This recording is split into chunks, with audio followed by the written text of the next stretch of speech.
Associate sponsor UltraTech cement. 10% आरक्षण दिलं गेलं ते टिकू शकतं का, काय वाटतंय? मी त्याच वेळेस सांगितलं होतं माझ्या ज्ञानाप्रमाणे, मला माहीत नाही अभ्यासकांचं याच्यावरती काय मत आहे, पण ते टिकणारच नाही। 50%च्या वर गेलं टिकत नाही। जर मराठा समाज 10% मागासलेला झाला तर त्यांनी 50%च्या 27% आरक्षण घ्यायला आवश्यक होतं। त्यांनी ते मुद्दाम घेतलं नाही, याचा अर्थ ते जाणारच आहे। जरी ते निवडणूक होस तर राहिलं, निवडणूक झाल्यावर का होईना ते 100% जाणार आहे। सरकार पुन्हा मराठ्यांच्या नरड्यात औषध ओतायचंच काम करणार आहे, हे 100% खरं आहे। त्यापेक्षा मलाही कळत नाही आहे, स्वातंत्र्य मिळाल्याच्या नंतर बाकीच्यांना आरक्षण मिळालं, मराठ्यांचं 1884चं म्हणजे 150-200 वर्षापूर्वीचं आहे, तुम्ही का देत नाहीत? सरकारनं ठामपणानं सांगणं गरजेचं आहे, असं माझं वैयक्तिक मत आहे। आणि मराठा समाजसुद्धा माझ्या मते सरकारनं स्पष्ट सांगावं। आता मराठ्यांचं गॅजेट आहे हैदराबादचं, सातारा संस्थांचं आहे आणि बॉम्बे गव्हर्नमेंटचं आहे, हे 150-200 वर्षापूर्वीचा विषय। आम्हाला मराठ्याला आरक्षण द्यावंच लागणार आहे। तुम्हाला सांगतो, एकाच दिवसात जातीवाद बंद होईल, एकाच दिवसात। जे कायदे ते आम्हाला द्यावं लागणार आहे, त्यांच्या नोंदी द्यावं लागणार आहे। सरकार काय करायला लागले, त्यांना म्हणताय आम्ही देणार नाही त्यांना, आणि आम्हाला अलग म्हणताय आम्ही देणार आहे ओबीसी त्यांना। हाँ शुक्ला जी, भिजवाना सिर्फ अल्ट्राटेक ही। मान गया बेटा, पर अल्ट्राटेक ही क्यों? आप ही ने तो कहा था कि घर जिंदगी में सिर्फ एक ही बार बनता है। घर एक मौका एक, इसलिए सीमेंट भी देश का number 1। UltraTech, India's number 1 cement. याच्यापेक्षा त्यांनी स्पष्ट बोलावं। आता काय बोलायचं ते, मग याच्यामध्ये खोटं नेमकं कोण बोलतंय? सरकार म्हणजे 70 वर्ष फुलच ना, पण त्यांना कळा नाही। आता ते आंदोलन कशासाठी करते त्यांनाच कळा नाही। आम्हाला विरोध करायसाठी कशाला शक्ती व्हायला घालता? तुमचं एनटी व्हिजेंटीमध्ये आरक्षण तुम्हाला धक्काच लागत नाही, कशाला तुम्ही आमच्या विरोधात येत आहे विनाकारण? देव जरी आला तरी त्यांना धक्का नाही लागत बाबा, विनाकारण तुम्ही भांडणं उकरून घ्यायला लागलात, असं झालंय। पण याच्यात आता सरकारचीच भूमिका महत्त्वाची, सरकारने सरळ सांगायला पाहिजे हैदराबादचं गॅजेट आम्हाला लावणं बंधनकारक आहे, कारण मराठा समाज 150-200 वर्षापूर्वीपासून आरक्षणात आहे, त्यामुळे द्यावंच लागणार आहे। तुम्हाला सांगतो, दुसऱ्या दिवशी सकाळी म्हणजे जातीवाद बंद होईल, दुसऱ्या दिवशी सकाळी। हे जास्त वाढवायला लागले सरकार जातीवाद, त्यांना दोष आंदोलन करतायला देऊन उपयोग नाही। गिरीश महाजन म्हणाले की मनोज जरांगे पाटील हे कुठलीच भूमिका ऐकायला तयार नाहीत, कुठल्याच प्रश्नावर तोडगा काढायला तयार नाहीत, असं म्हणाले। आता सरकार मी आहे का तोडगा नाही काढायला?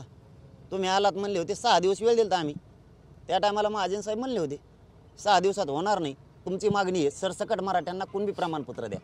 हे कायदा जर पारित करायचा असला तर 40 दिवसाचा वेळ द्या, 30 दिवसाचा द्या।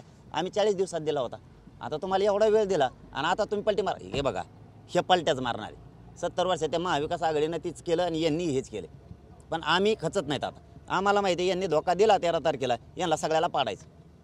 तुम्ही आत्ताच म्हणालात महाविकास आघाडीने तसं केलं, मात्र महाविकास आघाडीचे जे खासदार आहेत त्यांच्या बॅनरवरती तुमचा देखील फोटो बीडमध्ये पाहायला मिळाला होता, आणि विशेष म्हणजे महाविकास आघाडीच्या पदाधिकाऱ्यांनी ते बॅनर लावलं। फोटोचं आणि आरक्षणाचं काय संबंध आहे? कोणी लावित आहे, कोणाच्या गाड्यावर आहेत, त्यात फोटोचा आणि याचा काय संबंध आहे? हे बघा, राजकारण विषय हा एकदम वेगळा आहे आणि आरक्षण विषय हा एकदम वेगळा आहे। आणि मी कुठं कोणाला निवडून आणा म्हणलं, कोणाला पाडा म्हणलं, ते मनानेच लागून घ्यायला लागले, त्याला काय करू? भेटीला आलेलं आहे आणि त्यांनी अशी मागणी केलेली आहे की जे 54 लाख कुणबी नोंदीचं वाटप झालेलं आहे त्या तात्काळ रद्द करा। आत्ता काही वेळ करू द्या, मग रद्द करणाराला बघा का डुबितो, रद्द करा म्हणा। 54 लाख नोंदी तुम्ही हैदराबादचं गॅजेट 13 तारखेच्या आत लावू नका। आम्ही दिलेल्या व्याख्याप्रमाणे सगळे स्वैरांची अंमलबजावणी करू नका। तुम्ही मराठ्याला डुबायला निघालात ना, तुम्हाला जर नाही डुबिलं ना तर नाव बदलून ठेवील, सरकारच डुबून टाकीन सगळं। माझ्या जाती पुढं मी कोणाचाच मुला ह्याचा करणार नाही, माझ्या जातीलाच मरू देत नाही मी। आता त्या मी जोर जिवंत आहे ना, मराठ्यावर अन्यायच कसा होतो ते बघणारे। कुठं असं कुणी 500-600 कुणी लाखांनी एकत्र आले म्हणून मी मराठ्यावर अन्याय होऊ देईल, हे शक्य नाही माझ्याकडून। मी जातीचा आहे, कोणत्या पक्षाचा, नेत्याचा आणि फात्याचा नाही। त्यांनी जर मराठ्याला डुबिलं, त्यांना आम्ही डुबिलच म्हणून समजायचं, 100% सांगतो तुम्हाला। कोण म्हणतंय? आता मग मी त्याला काय करू? सावत्र वागणूक मी थोडीच देतोय, मी तर म्हणतो धनगराला आरक्षण मिळालं पाहिजे एसटीतून। हे पहिला माणूस असन असा एक धनगर आपल्याकडून नसून म्हणत असन महाराष्ट्रात, मी असं पाहिलं असन की धनगराला आरक्षणच द्या म्हणतो मी, पाहिलं असन आणि एक माझ्याकडून नाही। आरक्षणामुळे जाती ते निर्माण होते कुठेतरी, हा ते दूर करण्यासाठी पुढाकार घेणार आहात तुम्ही? त्यांनीच घ्यायला पाहिजे ना। हैदराबाद गॅजेट आहे, कोणाला मान्य नाही, कोणाला मान्य नाही। 1884ला अगोदर आरक्षण, त्यावेळेस निजाम भाऊला काय माहीत नव्हतं मराठ्याला आरक्षण लागणार आहे म्हणून त्यांनी लिहून ठेवलं तेव्हाच गॅजेट। असं काय नव्हतं ना त्यावेळेस की पुरं मराठ्याला लागण भाऊ आता कुणबी लिहून ठेवा, जे व्यवसाय होते ते लिहून ठेवले। मग आधी आम्ही होतो, संविधानाने नंतर दिलं आहे, भारत स्वातंत्र्य झाल्याच्या नंतर। आधी आम्ही आहेत ना, मनानेच मान्य करावं ना ओबीसीच्या नेत्यांनी। जातीला गावखेड्यातल्या ओबीसीना दोष देऊन उपयोग नाही. हे नेते यांचा आता निवडणुका जवळ आल्यात, याच्यामुळे यांना काय मराठ्यात जातीवाद निर्माण करायचा आणि सत्ता आणायची. पण मराठ्याला जर धोका दिला 13 तारखेला गॅजेट आणि ते नाही लावलं, आम्हाला बुडीलं त्यांना आम्ही बुडीलच. विधानसभेला तुम्ही उभा राहणार का? नाही बाबा, मला नाही राहायचं. लोकसभे अगोदर मराठा आरक्षणाचा प्रश्न आक्रमक झालेला पाहायला मिळाला. आता ओबीसी समाज विधानसभेच्या अगोदर आक्रमक. आंदोलन अशीच धग कायम आहे का दोन्ही निवडणुकीच्या अगोदर? आंदोलन केले पाहिजे ना, का नाही? त्यांनी नाही केले म्हणजे आम्ही केले की करतो तो गोड लागतो. त्यांनी करायला पाहिजेत. या मताचे आम्ही आहेत, आमची स्वच्छ नियती. पण मुद्दाम करणं हे बरोबर नाही. जातीय तेढ निर्माण होण्यासाठी हे सरकारला घडून आणायचे. जातीय तेढ आपण कशाला घडवायचं आपल्यात? कारण एक ना एक दिवस हे विषय निघून जाणार आहे, त्यांचा पण आमचा पण. पण तुम्ही भांडतायत कोणासाठी मला हे कळाय नाही. तुम्ही भांडताय NT व्हीजेंटीचं आरक्षण, तुम्ही इकडं कुंकडं आमच्या 19% आम्ही ते बघू ना, ती यावल्यावाला ना आम्ही. तुम्ही कशाला उकरून घेता भांडण उगाच कामान धामाचं? तुमचा आमचा काही संबंध नाही. सरकारप्रणित हे आंदोलन असल्याचा देखील आरोप केला जातो. नेमकं खरंच काय नेमकं सरकार, आणि विशेष म्हणजे तुमचं उपोषण सोडत असताना सरकारने 1 महिन्याचा मुदत मागितला, त्यानंतर काय सरकार करतंय असं दिसतंय का? आता 8 दिवस झाले त्याला. नाही करतात. शंभूराजे देसाई साहेबांची हालचाल सुरू आहे, ते करतायत. परंतु हे उभा केले अशी शक्यता आहे. 100% हे पुरस्कृत आहे अशी त्याच्यात शक्यता आहेच.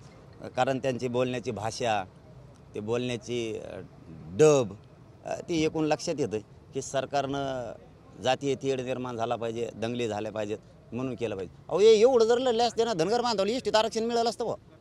इतकं जर तुम्ही पडले असते, त्याच्यात कोटीनं मराठी परत मागं राहिले असते. मी तर सगळ्यात पुढं राहिलो असतो. ते दिलं सोडून आणि उघडच आता हे त्याचं भांडण उकरून घेतलं याने ते यावल्यावालेचं, आणि त्याला काही काम नाही. उलटी फेपले मफलर टाकीतं आणि बसलंय तिकडं गचपानं एका कोपऱ्यात जाऊन, दिली आमची काडी लावून इकडं आणि झालं मोकळं. ते काही काम आहे का काही कामान धामाचं? अहो धनगर बांधव जर त्या गोरगरीब धनगरासाठी एसटीत आरक्षणात लढला असता, आत्तापर्यंत आरक्षण मिळालं असतं ना. काय गरज काय? हे आमच्या ह्याच्यात हे बघा, आम्ही जाणार आहेत ओबीसीत.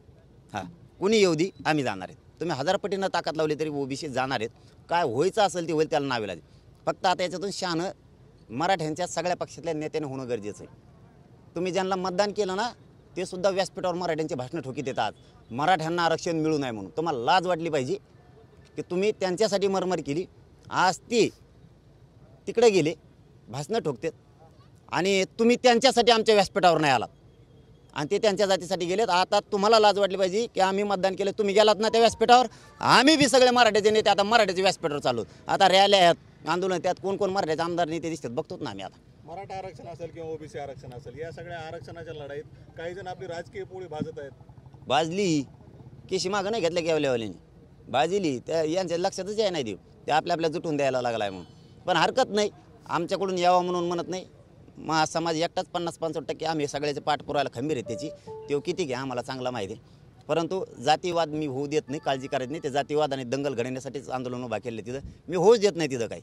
गावखेड्यातल्या एकाही ओबीसी आणि मराठा बांधावर हात पडू देत नाही मी तिथं. वेळ पडली तर मी एखादा पाऊल मागं सरकार, पण मी सरकारचं स्वप्न पूर्ण नाही होऊ देत, कव्हाच होऊ देणार नाही. सरकारला नाही जिंकू देणार म्हणजे नाही जिंकू देणार. पण 13 तारखेच्या आत द्यायचं. 13 तारखेच्या आत जर नाही दिलं, त्यांनी आम्हाला पुन्हा फसविलं आणि आमचे लेकरं जर डुबायचा प्रयत्न केला, सरकार डुबिलच म्हणून समजायचं. चल, धन्यवाद. Associate sponsor UltraTech cement.